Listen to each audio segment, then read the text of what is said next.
وہ حبشہ کی طرف ہجرت اور پھر مدینہ کی طرف ہجرت، کہ یہ تمام ہجرتیں ہیں جو کہ مثال کے طور پہ قرآن میں بیان کی گئی ہیں۔ اور قرآن جو ہے وہ اس بات کو بھی بیان کرتا ہے کہ جو لوگ ایسی جگہ کے پھنس جائیں کہ جہاں پہ وہ اپنے ایمان و عقائد اور اعمال کی حفاظت نہ کر سکیں اور وہ اسی حالت میں مر جائیں، تو ان سے فرشتے سوال کریں گے کہ تم نے ہجرت کیوں نہیں کی؟ تو وہ کہیں گے کہ ہم پھنس گئے تھے۔ تو وہ جواب میں دوبارہ سوال کریں گے کہ کیا اللہ کی زمین وسیع نہیں تھی کہ جس کی طرف تم ہجرت کر جاتے؟ ان الذین توفاہم الملائکہ ظالمی انفسہم، کہ وہ لوگ جن کو ملائکہ جب روح قبض کریں گے اس حالت میں کہ وہ اپنے نفسوں پہ ظلم کر رہے ہوں گے، تو قالو کہیں گے فیما کنتم، کہ تم لوگ کہاں تھے؟ تو کہیں گے قالو کنا مستضعفین فی الارض، تو وہ لوگ کہیں گے کہ ہم زمین میں کمزور کر دیے گئے تھے۔ قالو تو فرشتے کہیں گے الم تکن ارض اللہ واسعہ، کیا اللہ کی زمین وسیع نہیں تھی؟ فتہاجروا فیہا، کہ تم اس میں ہجرت کر جاتے۔ فاولئک مأواہم جہنم، اب جب کہ تم نے ہجرت نہیں کی تو تمہارا ٹھکانہ جہنم ہے۔ وساءت مصیرا، اور وہ کتنا برا ٹھکانہ ہے۔ یہ سورہ نساء کی آیت نمبر 97 ہے۔ اسی طرح سورہ نساء کی آیت نمبر 98 میں اللہ تعالیٰ فرماتے ہیں الا المستضعفین من الرجال، سوائے وہ کمزور لوگ مردوں میں سے، والنساء والولدان، کہ عورتوں میں سے یا بچوں میں سے، لا یستطیعون حیلۃ، کہ جن کے لیے کوئی حیلہ نہ ہو سکے، ولا یہتدون سبیلا، اور کوئی راہ نہ نکل سکے، کہ وہ اتنے کمزور ہوں کہ ہجرت کی بھی استطاعت نہ رکھتے ہوں، تو ان لوگوں سے ہجرت جو ہے وہ معاف ہے۔ جیسا کہ کربلا کی طرف ہجرت میں امام حسین علیہ السلام کی ہجرت میں حضرت عبداللہ کہ جو کہ مردوں میں سے تھے اور بیمار تھے کہ ان کی مثال ہے، یا اسی طرح حضرت ام سلمہ کہ جو کہ عورتوں میں سے تھیں اور ضعیفہ تھیں، تو ان کی مثال ہے کہ انہوں نے ہجرت نہیں کی کیونکہ وہ مستضعفین میں سے تھے، یا حضرت صغریٰ کہ جو کہ عمر میں چھوٹی تھیں اور انہوں نے وہ ہجرت نہیں کی۔ تو اس طرح ہجرت کے بارے میں بے شمار آیات میں اللہ نے اپنے احکام بیان کیے ہیں، جیسا کہ سورہ توبہ کی آیت نمبر 20 میں ارشاد ہوتا ہے کہ ان الذین آمنوا وہاجروا وجاہدوا فی سبیل اللہ باموالہم وانفسہم، کہ وہ لوگ جنہوں نے ہجرت کی اور اللہ کی راہ میں جہاد کیا اپنے اموال سے اور اپنی جانوں سے، اعظم درجۃ عند اللہ، تو اللہ کے نزدیک ان کا عظیم درجہ ہے۔ وَأُولَئِكَ هُمُ الْفَائِزُونَ، اور یہی لوگ وہ فائز ہونے والے ہیں۔ اور اسی طرح سورہ توبہ کی آیت نمبر 122 میں ہے کہ وَكَانَ الْمُؤْمِنُونَ لِيَنْفِرُوا كَافَّةً، کہ وہ لوگ جو علم دین حاصل کرنے کے لیے ہجرت کرتے ہیں تو ان کے مدح میں ان کے بارے میں آیت ہے کہ وہ اب علم دین حاصل کرنے کے لیے بھی ہجرت کرنا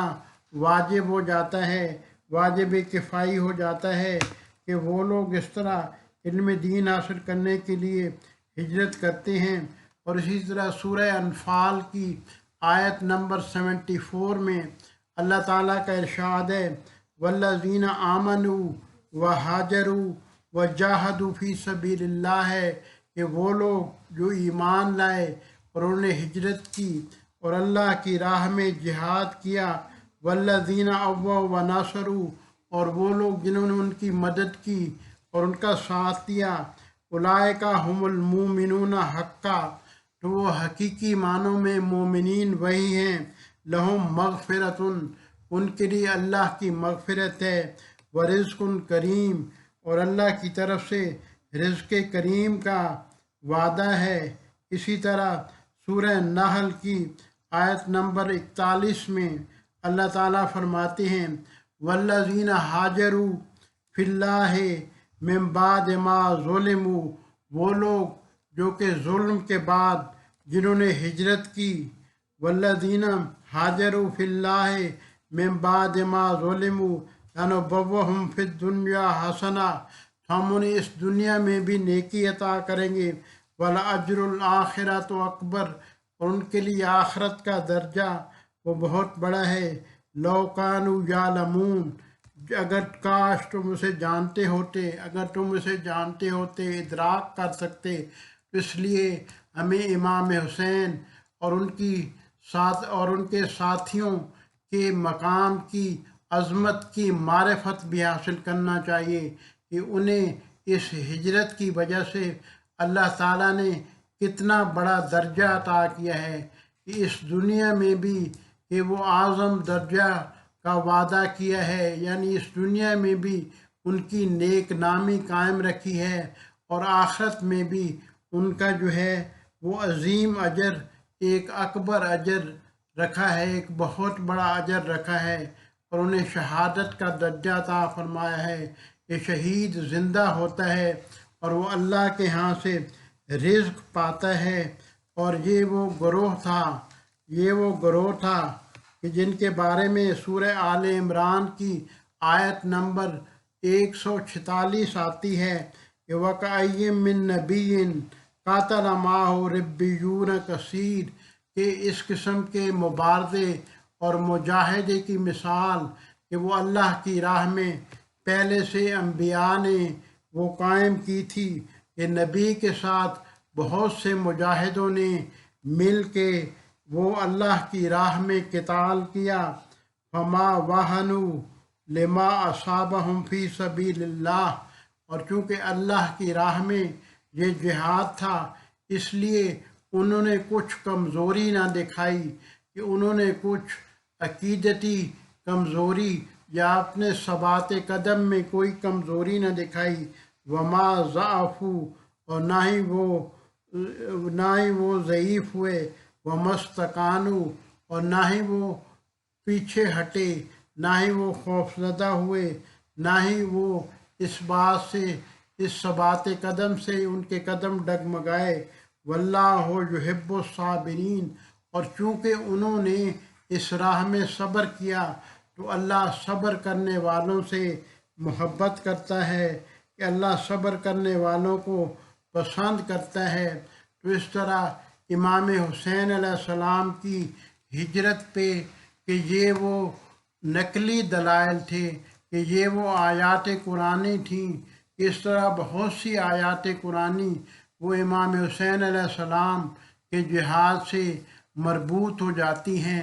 لیکن ہجرت سے یہ چند ایک آیات قرآنی کی مثال دی گئی ہے کہ جو کہ ان کی ہجرت کے ساتھ وہ رابطہ پاتی ہیں، کہ اس رابطے میں آتی ہیں کہ جس سے اس ہستی کی معرفت ہوتی ہے، کہ وہ ہستی جو کہ مدینے کو، جو کہ قبر رسول کو چھوڑ کے جا رہی ہے، جو کہ اپنے گھر کو چھوڑ کے جا رہی ہے، اور اپنے عزیز و اقارب کو، عورتوں اور بچوں کو بھی ساتھ لے کے جا رہی ہے، اور راہ کربلا کی طرف وہ قافلہ گامزن ہوا ہے، کہ اس سفر کا آغاز کیا ہے، کہ وہ سفر جو ان کی شہادت پہ منتج ہوا، وہ مبارزہ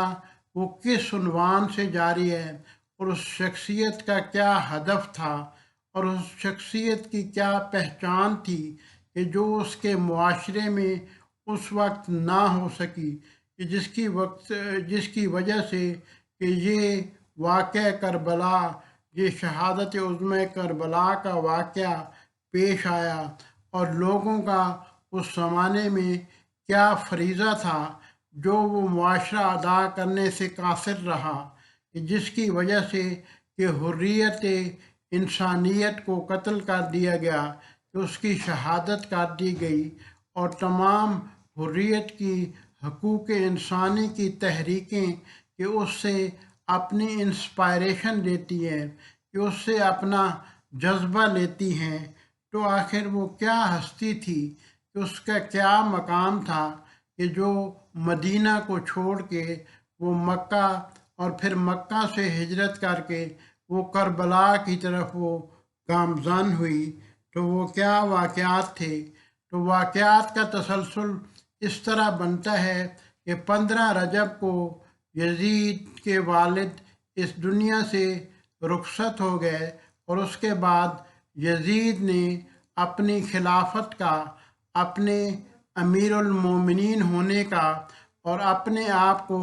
خلیفۃ اللہ کہنے کا موقع اپنے ہاتھ میں لے لیا، اور مدینہ کے گورنر ولید بن عتبہ جو کہ اس کے چچا کے بیٹے بھی تھے اور خاندان بنی امیہ سے تھے، اس کو یہ خط لکھا کہ ان شخصیتوں سے ایک خصوصی طور پہ بلا کے وہ بیعت لی جائے، اور اس میں بہت سختی کی جائے، اور انہیں ذرا بھی رخصت نہ دی جائے، اور حسین ابن علی اگر انکار کریں تو ان کی گردن اڑا دی جائے۔ کہ یزید کا یہ نامہ کہ جب ولید بن عتبہ کے پاس مدینہ میں پہنچا، جو کہ والی مدینہ تھا، مدینہ کا گورنر تھا،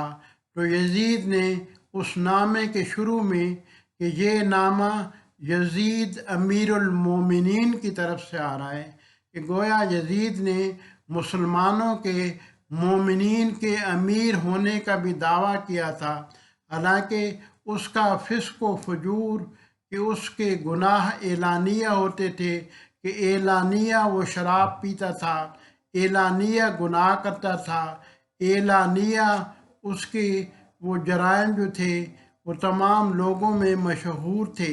لیکن اس کے باوجود کہ اس نے امیر المومنین ہونے کا دعویٰ وہ کیا، اور یہ نامہ جب ولید بن عتبہ کے پاس پہنچا تو اس نے وہ عبداللہ بن عمر اور عبداللہ بن عبد الرحمن اور حضرت امام حسین کو کہ وہ بلا لیا بیعت کے لیے، کہ وہ لوگ آ کے وہ یہاں پہ گورنر ہاؤس میں کہ اس دارالامارہ میں آئیں، اور آ کے گورنر مدینہ کی بات سنیں اور اس کی بات تسلیم کر لیں۔ تو جو عبداللہ بن عمر اور عبداللہ بن عبد الرحمن تھے کہ وہ تو رات کی تاریکی میں وہ مدینہ چھوڑ کے وہ بھاگ گئے، اور ان کے پیچھے وہ والی مدینہ کے فوجی ان کو پکڑنے کے لیے گئے، لیکن وہ ان کے ہتھے نہ چڑھے اور وہ مدینہ چھوڑ کے فرار ہو گئے۔ امام حسین علیہ السلام نے وہ فرار ہونے کو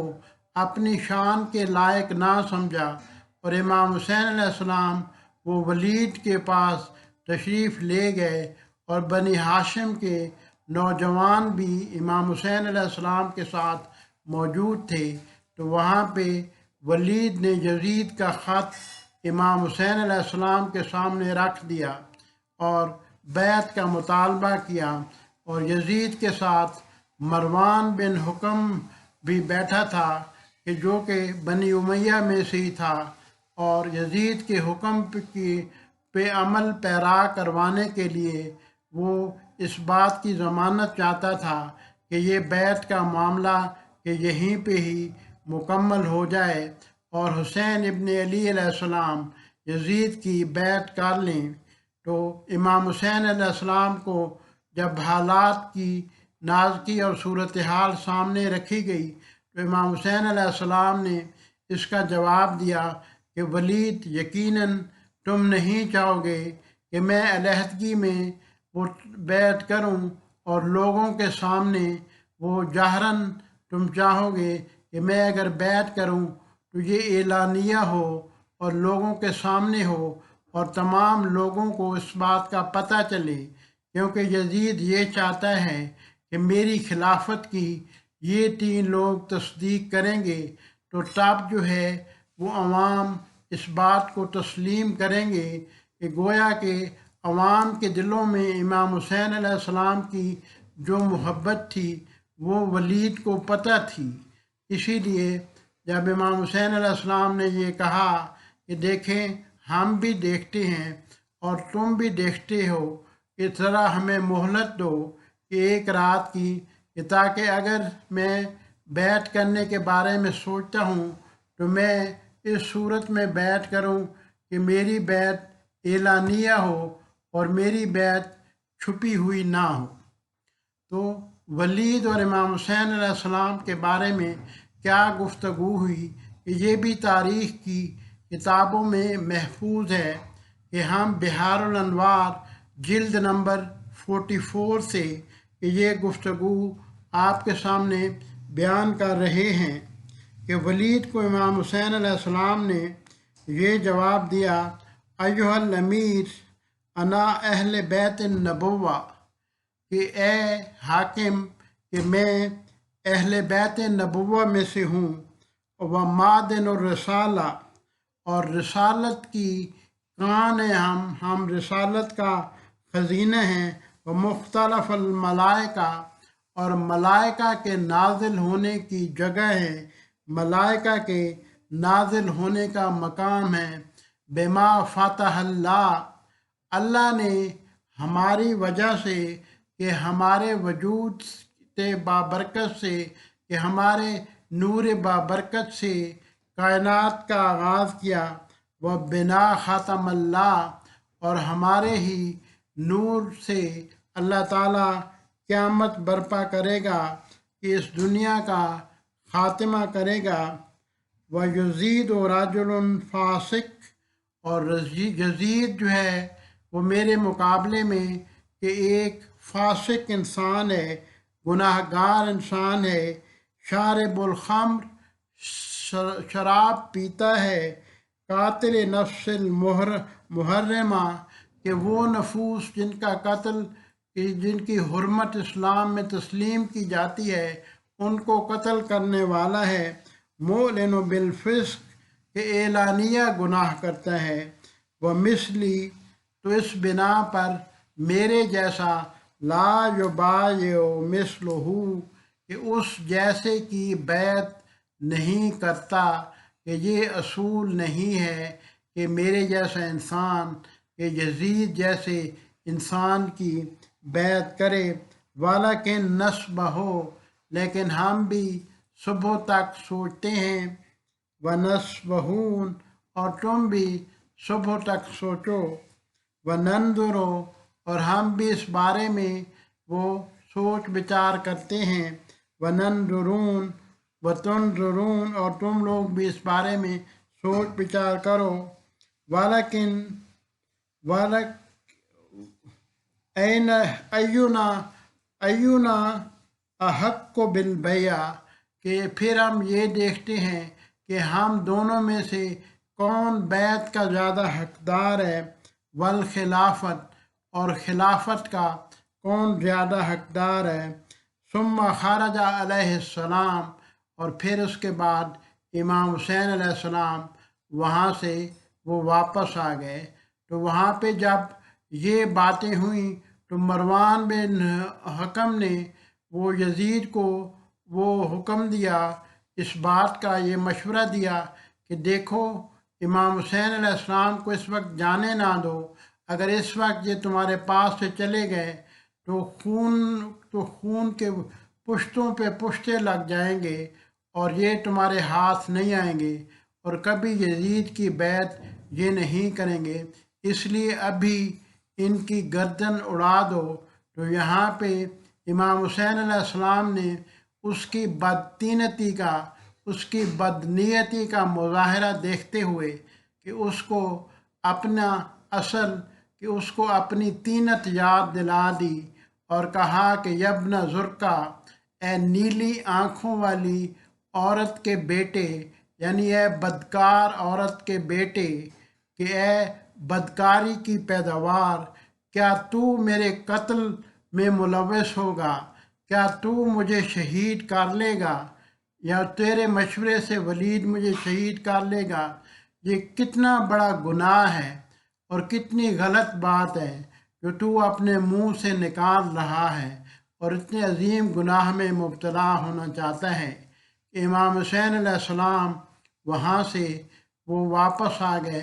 اور اپنے اہل بیت سے وہ مشورہ کیا اور ساری رات امام حسین علیہ السلام وہ قبر رسول پہ گئے اور وہاں پہ عبادت خدا میں مشغول رہے، اور وہاں پہ قبر رسول میں حضرت امام حسین علیہ السلام نے جا کے وہ جناب رسول خدا صلی اللہ علیہ وسلم کو سلام بھی کیا اور کچھ رسول اللہ صلی اللہ علیہ وسلم سے خطاب بھی کیا کہ وہ بھی بحار الانوار میں وہ الفاظ وہ محفوظ ہیں کہ قبر رسول پہ امام حسین علیہ السلام نے جا کے کہا، السلام علیکہ یا رسول اللہ، میرا سلام ہو آپ پر اے اللہ کے رسول، انا الحسین بن فاطمہ، میں حسین آپ کی بیٹی فاطمہ سلام اللہ علیہا کا بیٹا ہوں، فرخ کا وابن فرخ کا، کہ میں آپ کے جسم کا ٹکڑا ہوں اور اس کا بیٹا ہوں کہ جو کہ آپ کے جسم کا ٹکڑا تھیں، سبتوں کا الذی خلفتی فی امت کا، میں آپ کا وہ بیٹا ہوں جو اس وقت اس امت کا حقیقی خلیفہ ہے۔ فشد علیہم یا نبی، کہ اے نبی گواہ رہنا ان لوگوں پہ، انہم قد خذلونی، کہ ان لوگوں نے میری حتک حرمت کی، کہ میری عزت کو پامال کیا، وضیعونی، اور مجھے یہ برباد کرنے پہ تل گئے ہیں، وَلَمْ يَحْفَظُونِی، اور میری حفاظت انہوں نے نہیں کی کہ جس عزت و کرامت و شرف و مقام و مرتبہ کا میں آپ کے نزدیک حامل تھا کہ انہوں نے میری حفاظت کرنی چاہیے تھی لیکن انہوں نے نہیں کی۔ وَهَذَا شِكْوَى عَلَيْكَ، اور اس بات کی شکایت میں آپ سے کرتا ہوں، حتیٰ القاء کا، حتیٰ کہ میری آپ سے ملاقات ہوگی۔ پھر آپ نے وہاں پہ نماز ادا کی اور پھر حضرت امام حسین علیہ السلام کی ایک دعا بھی اللہ تعالیٰ کے ہاں وہ وہاں پہ قبر رسول پہ جو انہوں نے کی کہ وہ بھی بحار الانوار میں منقول ہے کہ اللہم ھذا قبر نبی کا محمد، یا اللہ یہ تیرے نبی محمد صلی اللہ علیہ وآلہ وسلم کی قبر ہے، وَأَنَا ابن بنت نبی کا، اور میں آپ کی نبی کی بیٹی کا فرزند ہوں، وقت حسرنی من الامر وقد حضرنی من الامر ما قاطع علم، اور میں جس مقصد کے لیے آیا ہوں یا اللہ وہ تیرے علم میں ہے۔ اللہم انی احب المعروف، یا رب میں یقیناً وہ نیکی کے حکم دینے کو سے محبت رکھتا ہوں، وانکر المنکر، اور برائی سے منع کرنے کو محبت رکھتا ہوں، محبوب رکھتا ہوں، وانا اسألک یا ذا الجلال والاکرام، اور اے جلالت و کرامت والے خدا اللہ میں آپ سے سوال کرتا ہوں، بحق القبر، اس قبر کے واسطے سے، ومن فیہا، اور وہ ہستی جو اس میں مدفون ہے، الا اخترت لی، کہ صرف یہ سوال کرتا ہوں کہ میرے لیے وہ انتخاب کر، ما ہوا لکا رضا رضی، کہ وہ چیز اختیار کر کہ جس سے تو راضی ہے، وبرسول کا، اور جس سے تیرا رسول راضی ہے۔ تو قبر رسول پہ حضرت امام حسین علیہ السلام کہ ساری رات عبادت کرتے رہے حتیٰ کہ صبح ہو گئی، تو صبح کے وقت حضرت امام حسین علیہ السلام کی آنکھ لگی اور خواب میں جناب رسول خدا صلی اللہ علیہ وسلم سے ان کی ملاقات ہوئی کہ خواب میں جناب رسول خدا صلی اللہ علیہ وسلم تشریف لائے اور انہوں نے آ کے حضرت امام حسین کو کچھ ارشادات فرمائے کہ جو کہ خواب سے بیدار ہونے کے بعد جناب نے وہ بیان کیے، اور وہ بھی بحر انوار میں الفاظ محفوظ ہیں۔ حبیبی یا حسین، اے میرے پیارے حسین، کانی ارا کا عن قریب، کہ میں دیکھ رہا ہوں کہ تجھے عن قریب مرملن بدمائے کا، کہ تیرا خون بہا دیا جائے گا جو کہ ریت میں مل جائے گا، مذبوحاً بِأَرْضِ کرب و بلا، کہ زمین کرب و بلا میں تجھے ذبح کر دیا جائے گا، من اصابت من امتی، کہ میری امت یہ عظیم مصیبت تجھ پہ وارد کرے گی، وانت ما ذالک عطشان، اس حالت میں کہ تو پیاسا ہوگا، لا تسقا، تیری پیاس نہیں بجھائی جائے گی، اور تو بھوکا ہوگا اور تیری بھوک نہیں مٹائی جائے گی، اور ان لکا فی الجنان درجات، کہ جنت میں تیرے لیے اتنے درجات ہیں، لن تنالہا الا بشہادت، کہ شہادت کے بغیر ان درجات کا حاصل کرنا ناممکن ہے۔ تو پھر حضرت امام حسین علیہ السلام اس کے بعد اپنی والدہ محترمہ حضرت فاطمہ الزہرا سلام اللہ علیہا کی قبر پہ گئے اور الوداع کہا، اور اس کے بعد حضرت امام حسن علیہ السلام کی قبر پہ گئے اور الوداع کہا، اور پھر اس کے بعد حضرت محمد بن حنفیہ جو کہ پیچھے رہ گئے تھے وہاں پہ مدینہ میں اور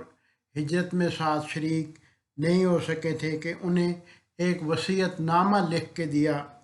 کہ وہ وصیت نامہ کے الفاظ بھی بحار الانوار میں موجود ہیں۔ بسم اللہ الرحمن الرحیم، ھذا ما اوصی بہ الحسین ابن علی بن ابی طالب،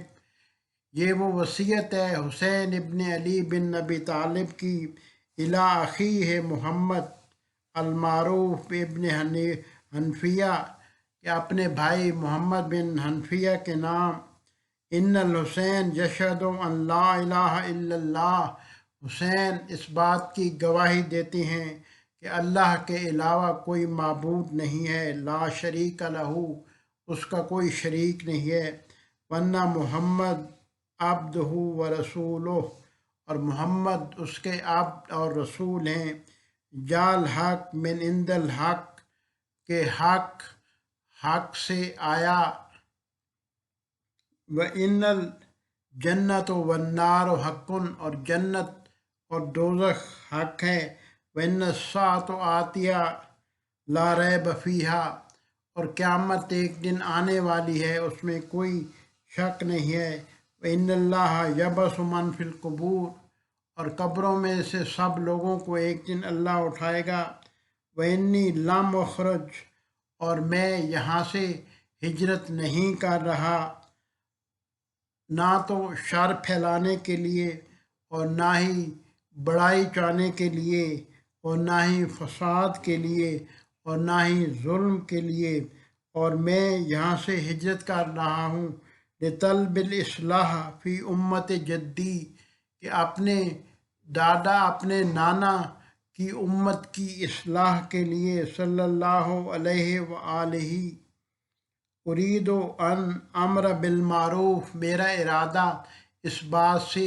امر بالمعروف نیکی کا حکم دینا ہے، والنہی عن المنکر، اور برائی سے منع کرنا ہے، اور میں یہ ہجرت بسیرت جدی، اپنے نانا کی سنت کی سیرت کے مطابق، و ابی علی، اور اپنے باپ علی علیہ السلام کی سیرت کے مطابق کر رہا ہوں، ومن قبلنی، کہ جس نے مجھے قبول کر لیا، میرے حق کو قبول کر لیا، بقبول الحق، واللہ اولی بالحق، اللہ تعالیٰ کا حق سب سے پہلے ہے، یعنی میں اللہ تعالیٰ کی طرف سے حق پہ ہوں، اللہ تعالیٰ کی طرف سے حق امام ہوں، اللہ تعالیٰ کی طرف سے خلافت کا حق میرا ہے، اللہ تعالیٰ کی طرف سے امام ہونے کا حق میرا ہے، کہ میں امام معصوم ہوں، اس بات کو بیان کر رہے تھے، ومن رد علی ھذا، اور جس نے اس بات کو ٹھکرا دیا، اس بات کو جھٹلا دیا، اصبر، تو میرا صبر ہے اس بات پر، حتیٰ یقظ بینی، حتیٰ کہ اللہ تعالیٰ وہ میرے اور اس قوم کے درمیان کے حق کے ساتھ وہ فیصلہ کر دے۔ تو یہ جو تھا مکتوب تھا، وہ خیر الحاکمین، اور وہ بہترین حکم کرنے والا ہے۔ وہذا وصیتی یا اخی الیک وما توفیقی الا باللہ توکلت والیہ انیب، اور یہ وصیت تھی حضرت امام حسین علیہ السلام کی اپنے بھائی محمد بن حنفیہ کے نام، اور کہتے ہیں کہ وما توفیق الا باللہ، اور توفیق صرف اللہ کی طرف سے ہوتی ہے، کسی اور کی طرف سے نہیں ہوتی۔ علیہ توکلت، میں اللہ ہی پہ بھروسہ کرتا ہوں، وہ علیہ انیب، اور اللہ ہی کی طرف متوجہ ہوتا ہوں۔ کہ پھر اس وصیت پہ حضرت امام حسین علیہ السلام نے اپنی مہر لگائی اور محمد ابن حنفیہ کے سپرد کیا، اور پھر مدینہ سے وہ اسی رات حضرت امام حسین علیہ السلام کے 28 رجب کی رات کو ہجرت کر گئے۔ تو یہ شخصیت کون تھی کہ یہ ہم نے آیات قرآنی کی روشنی میں بھی دیکھا،